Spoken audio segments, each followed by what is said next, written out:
కూటమి ప్రభుత్వంతో రాయలసీమకు అన్యాయం జరుగుతోందని ఆరోపించారు వైసీపీ మాజీ MLA Karunakar Reddy. Rayalaseema lift irrigation ప్రాజెక్టుపై తెలంగాణ అసెంబ్లీలో సీఎం రేవంత్ స్పష్టం చెప్పారని అన్నారు. రేవంత్ ప్రయోజనాల కోసం సీఎం చంద్రబాబు రాయలసీమ ప్రజల కళ్ళలో కారం కొడుతున్నారని విమర్శించారు.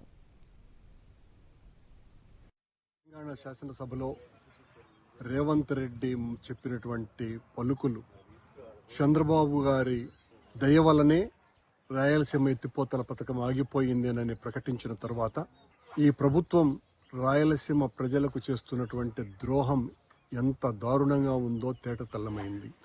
ఉద్దేశపూర్వకంగా తనకు అనుకూలమైన తన శిష్యుడైనటువంటి రేవంత్ రెడ్డి ప్రయోజనాలను కాపాడటం కోసమని చంద్రబాబు రాయలసీమ ప్రజల కళ్లల్లో కారం కొట్టినారు.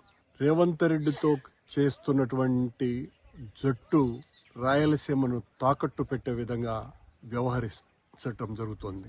రేవంత్ రెడ్డి మీదేమో పన్నీరు, రాయలసీమ వాసులకేమో కన్నీరు మిగిల్చే విధంగా చంద్రబాబు నిర్ణయం తీసుకోవటం ఎంత దుర్మార్గంగా ఉందో మనమందరం కూడా ఆలోచించాలి. రాయలసీమ వాసులంగా తెలంగాణ శాసనసభలో